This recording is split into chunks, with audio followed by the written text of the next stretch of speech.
Meredith. I would love to hear some more about the challenges of planning for a blended family. Yes, so estate planning is certainly already a challenging thing to think about because you're always kind of thinking about death and disability and not such great topics.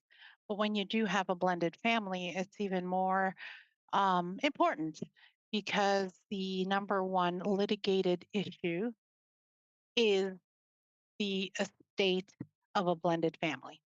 So, what do I mean by that? Well, statistics say that divorce rate is over 50%. So when people get divorced and then they go and meet somebody else who might be divorced as well, or maybe a widower, then they're kind of blending their families and trying to figure out who gets what upon the death of one person versus the death of the other person. Um, so I always try to really think through it with them and have that conversation to figure out like, okay, if husband dies first, what happens? And then what happens upon the second death? And then we'll reverse it so that we can also kind of think through what happens on the first death of, and then making sure that everybody is still kind of reasonably in good terms. We can't assure perfect relationships amongst the family members, but often we try to at least lessen the friction. Um, Often, so let's just say you have, uh, you know, partners that have children from previous marriages, okay, and they both come in with maybe somewhat equal shares of assets, and they have their own. And they come in, see me, they said, "Oh, we've been married 5 years, and now we want to take care of our estate." So I ask a lot about, are you hoping to just make sure that the surviving spouse has full access of your assets before your children get the funds. Okay. Sometimes husband and wife or partners will say, yeah, of course, we take care of each other first. And only when we both have gone will the surviving or the children get the rest of the assets. And that sounds perfectly fine, but it usually isn't perfectly fine because what happens is when the first person dies, the children on that decedent's side really are kind of wondering, well, do I get anything from dad's estate? Do I get anything from mom's estate? They might ask for some information.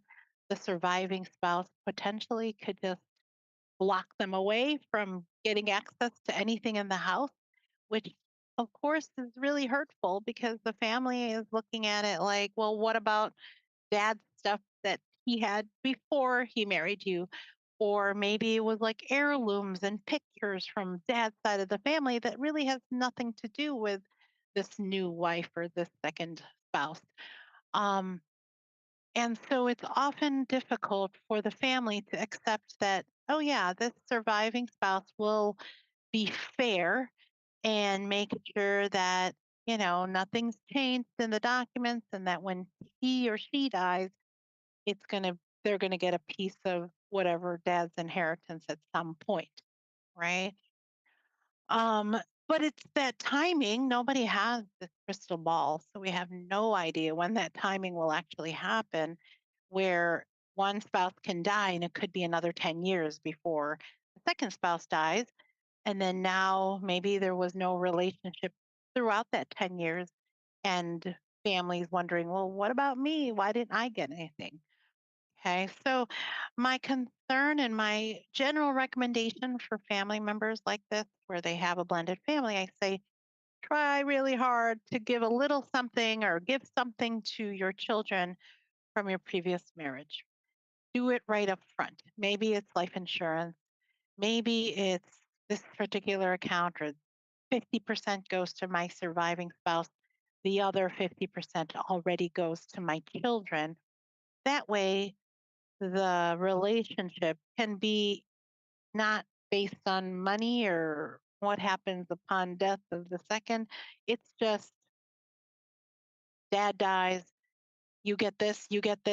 And really, if they want to have a continuing relationship, great. If not, they already know that they've already gotten the share from dad's estate. They don't have to worry about that. The second part of that is Maybe also having one of the kids be co trustees with the surviving spouse. I say that so that they don't get locked out of the house. So they don't get this like, nope, don't come here at all. We're not giving you any pictures. We're not giving you any of dad's memorabilia, anything like that. Because if one of the kids from dad's side is kind of working together with the surviving spouse and you've designated how much the kids are getting and the surviving spouse gets something too, then you hope that they will kind of walk away, get their share, get their items, and then not be kind of worried or distracted or, feeling like you were disinherited from dad's estate. Um, so that's one aspect of like really just planning for children of previous relationships. Because the surviving spouse, certainly, depending on what you do with your trust, can also make changes to that trust, right? Surviving spouse can say, he's gone now. I'm just going to give everything to my kids, forget his kids. And now all of a sudden, she gets all the memorabilia, all the assets in the house, plus the financial instruments, plus the house. And now they only go to benefit her kids. And that's when it becomes really ugly and it can go to litigation and the family can be just heartbroken and frustrated because they didn't get any type of say in dad's estate. But you could also tell me, well, I don't really care. Certainly it's your money, it's your assets. You could say, I don't care if my kids get anything or not get anything. I'm just going to benefit my spouse and then whoever she gives it to is fine. If that's your wish, I'm all for it. It is your decision. I'm not going to ever persuade anybody to do it any differently. I'm just giving you the good and the bad and the ugly just so you can make an informed decision. Okay. So that is a typical kind of scenario. Now, another typical scenario that maybe people don't think about is if a spouse that's coming into this marriage doesn't have children. Okay, so you have one spouse has children, other spouse has no kids.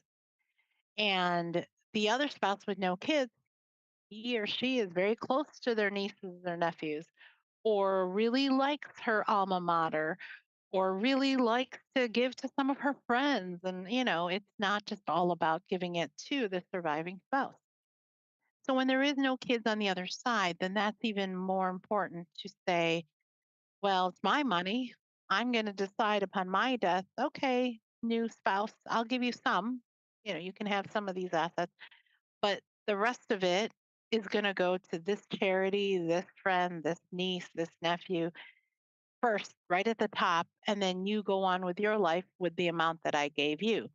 That way, all of these people that you believe are important in your life can get their share without having to wait for the spouse to pass away, and also prevent that from even happening so that if the spouse is like, I'm not going to give to that charity, it's not my charity, that's going to be prevented because now we already have it at the first death. It's going to go to those people.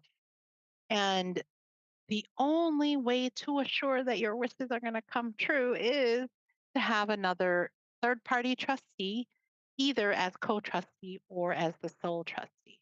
Having a third party makes a huge difference, eliminates the emotion. It makes sure everybody's on the same page. I'm going to follow the rules of the trust, nothing more, nothing less. And the family members can basically not have this uncomfortable feeling of having to ask for documents, having to ask for the status, having to ask when is the distribution going to be made, because now you have this third party as the buffer. Um, so whether you're married the first time, or maybe it is your second marriage, or you're just even in a cohabitation scenario where you're not getting married, but you've been together for years and you want to take care of each other and take care of your children or beneficiaries for that matter, definitely write it down. Write it down. Get an estate plan done. Otherwise, the default is likely not going to be what you would want. The default, if you don't do a will, if you don't do a trust, if you don't do any planning, The default is more money to the government, more money to probate court, more money to lawyers who are going to go to probate court for you. And really, it's going to go inadvertently to people that you probably didn't plan on benefiting. Um, and so, just important to go ahead and get it all done, write it down, and then we can talk through all of these different scenarios, get your wishes down on paper. And then we always recommend every 3 years, let's chat again. Let's see if there's any updates or changes because life does happen and maybe you might have different beneficiaries that you prefer to give to. So it's always changeable unless you become incapacitated and certainly upon death. So again, this is Meriteth Bott. Hopefully you learned a little something. And if you have questions, give us a call. We'll be happy to help you out. Thanks.